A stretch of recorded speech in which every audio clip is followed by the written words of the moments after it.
Dumalaw si Jesus kina Marta at Maria. Ganito po ang nakasaad. Nagpatuloy si Jesus at ang kanyang mga alagad sa kanilang paglalakbay at pumasok sa isang nayon. Malugod siyang tinanggap ng isang babaeng nangangalang Marta sa tahanan nito. Ang babaeng ito ay may kapatid na Maria ang pangalan. Naupo ito sa paanan ng Panginoon at nakinig sa kanyang itinuturo. Alalang-alala si Marta sapagkat kulang ang kanyang katawan sa paghahanda. Kaya't lumapit siya kay Jesus at ang wika, Panginoon, sabihin nga po ninyo sa kapatid kong tulungan naman ako. Ngunit sinagot siya ng Panginoon, Marta, Marta, naliligalig ka at abalang-abala sa maraming bagay. Ngunit isa lamang ang talagang kailangan. Pinili ni Maria ang lalong mabuti at ito'y hindi aalisin sa kanya. Ang ganda ho ng ating binasang ito. Dumalaw ho si Jesus kina Marta at Maria. Kung ako po'y hindi dinadaya ng aking pantanda, ito ho magkapatid na ito'y mayroon pa rin kapatid ng pangalan Lazaro. Oo. Hindi ba, Kuya Bert? Oo, Kuya Ben. Lazaro. At ito ho'y malimit hong dinadalaw ng ating Panginoon, ito hong pamilyang ito, sapagkat unang-una, kung nung panahon hong yun ay bukod sa malapit sa pananampalataya, ganun din ho sa talagang sa tunay na buhay ay malapit ho sa Panginoon. Kaya ito hong Marta ay napokus ang kanyang atensyon. Gaya natin ngayon, napopokus ang atensyon natin pagka meron tayong bisita. Para bagang hindi natin gustong mapupulaan tayo, gusto natin tayo'y maasikaso natin ang gusto ang ating bisita, maibigay natin sa kanya yung talagang tradisyon ng ating mga pagtanggap sa isang bisita. Ngayon, dito ho medyo nag-alala itong Marta na ang sabi nga rito siguro dahil nagugulo isip niya, ano ba naman itong kapatid ko na ito? Narurot, nakikinig, ayaw kong tulungan dito, mamaya-maya itong panauhin natin at mga kasamay kakain na, nakakahiya naman. Nung hindi na makatiiso itong Marta, lumapit ito sa Panginoon. Panginoon, sabihin nga ho ninyo, di sa kapatid ko na yan, ako na may tulungan dito. Pero, meron ho mga mensahe ang ating mga kasama rito. At palagay ko, meron din ho kayong naglalaro sa isip ninyo. Dahil sa bandang huli ho'y napakaganda ho yung sinabi ng Panginoon. Marta, Marta, naliligalig ka at abalang-abala sa maraming bagay. Ngunit isa lamang ang talagang kailangan Pinili ng kapatid mong si Maria ang lalong mabuti at ito'y hindi alisin sa kanya. Ito ho'y address ho sa atin sa ngayon. Kuya Joe, ano po ang inyong pananaw dito? Mga kapatnubay, napakahalaga po pala ang makinig sa salita ng Diyos. Mahalaga pa po sa lahat ng bagay. Kaya po tuwing araw ng linggo, anuman po ang ating pinagkakahabalahan, sana po unahin muna natin ang magsimba upang makapakinig sa salita ng Diyos at tanggapin ang Panginoong Hesus sa pamamagitan ng communion. Nakita na ninyo, yan ho ang nakitang pananaw ni Kuya Joe. Yung totoo yun, yung salita ng Diyos pagka ho nagbabasa at nag-homily ang pari, nagsasalita ho ang Diyos sa atin yan Kuya Ben, ano po ang para sa inyo naman? Alam niyo po, akmang-akma sa kapanahunan ang pagtalakay na ito. Itong Kapaskuhan, ang pinagkakaabalahan natin ay makikita natin dito karamihan po sa atin, iba-iba yung pananaw kasi ng selebrasyon ng Pasko. At dahil dito, makikita natin ang kanya-kanyang pananaw. Ano yung pananaw na sinasabi po natin? Sabi nga rito, karamihan, abalang-abala sa dekorasyon ng bahay. Ang paghahanda nila, halos lahat, kung maaari, lagyan ng kalamuti ng Kapaskuhan. Lagyan ng mga kuti-kutitap na liwanag upang masabi na mayroon nandyan na ang Pasko at malapit na ang muling pagsilang ng Panginoon na ating isiniselebrate. Mayroon naman dyan naghahanda ng kanyang ano yung mga kakainin sa Kapaskuhan.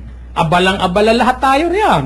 Marami dyan hanggat maaari nag-iipon pa ng pera para lamang sa araw ng Pasko. Mayroon naman po dyan abalang-abala sa mga programa. O lalo na yung mga Christmas party, ang dami nating Christmas party, Kuya Men, Kuya Bert, Kuya Joe, dami. At maraming mga pinaghahandaan ng mga bagay-bagay para sa araw ng Pasko. Pero may problema, may nakakalimutan. Yung paghahanda ng espiritualidad, nakalimutan. Sapagkat ang pinagkabalahan natin ay yung pangangailangan ng mundo, pangangailangan ng daigdig. Dito tayo abala lahat pagdarating ng Pasko. Naroon ang paghahanda natin sa loob ng tahanan, sa ating sarili, sa mga pamimigay, pero nakalimutan yung pagsisimba. Gaya ng sinabi ni Kuya Joe, nakalimutan yung relasyon sa Diyos. Nakalimutan na ang kanyang isineselebrate, hindi yung kanyang kaarawan. Kaarawan po ng ating Panginoong Hesus ng manunubos. At dito sa sinasabi po na ni Marta, kay Marta ng ating Panginoong Hesus, naliligalig ka at abalang-abala sa maraming bagay. Yun, akmang-akma nga ho eh. Ngunit, isa lamang ang talagang kailangan. Pinili ni Maria ang lalong mabuti, ito'y hindi aalisin sa kanya. Pag tiningnan po natin sa pagkakasabi naman ito ng ating Panginoon, lalong mabuti. Hindi naman po sinabi ng ating Panginoon na masama yung maghanda. Hindi naman po sinabi ng Panginoon na masama magluto, masama yung maghanda ka ng regalo sa papapaskuhan. Ang hindi lamang po maganda rito, yung makalimutan siya. So nangangahulugan po, dito, kung ikaw ay nananatili na nakakaalala sa ating Panginoon, dumalaw ka naman. Paminsan-minsan ay dapat ikaw ay nagsisimba, lalong na sa nobina ngayon, ng madaling araw o yung mga nagsisimba tayo ng nobina na siyam na araw, napakahalaga po kaysa sa paghahanda ng mga bagay-bagay na ipamimigay, ipakakain, lumilipas po yan lahat ng bagay na yan. Subalit ang paglapit sa Diyos, magpakailanman at hanggang kailan pa man. Amen. Yan po ang pananaw ni Kuya Ben dito ho sa tinunghayan natin ang pagdalaw ni Jesus kina Marta at kay Maria. Ang aking Kuya Bert ay meron mas malawak na pananaw pa rin ho rito. Pakinggan ho natin sapagkat ito'y napapanahon. Dahil ang tao ngayon Kuya Bert, abalang-abala talaga sa mundo. Hindi ho ba? Abalang-abala ngayon ang tao sa mundo at napakaraming pinagkakaabalahan. Hindi lamang itong tuwing ganitong mga Pasko.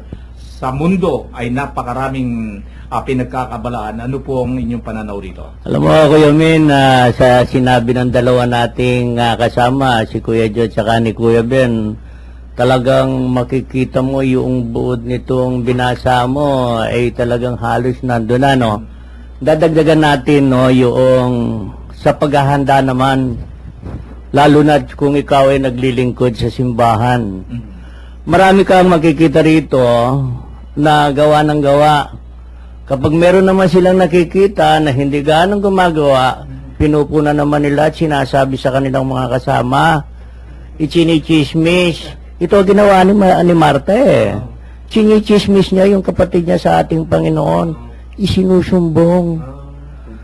Ibig ipahiwatig ng Panginoon, hindi masama yung ginagawa ni Marta. Kung ano ang iyong ginagawa, sa abot ng iyong makakaya, gawin mo. Pero yung punahin, yung kapwa mo, naglilingkod sa simbahan, huwag naman. Huwag naman. Huwag nating isumbong o punahin yung ating kapwa. Hindi natin alam, meron siyang ibang ginagawa na mas mahalaga kaysa doon sa ginagawa mo. Marami pong mga pagkakataon, mga ginigili naming tagapakinig. Kung minsan, ganoon ang nangyayari sa mga naglilingkod sa simbahan. Ang nakikita nila yung kanilang ginagawa, yung kanilang pagmamalasakit, para bagang sila lamang ang marunong at magaling. At ipinagmamalaki ito yung kanilang paglilingkod sa simbahan, lalo na sa kura paroko. Para kung halimbawa, merong hindi sila nakakitang maganda doon sa isusumbong sa kura paroko.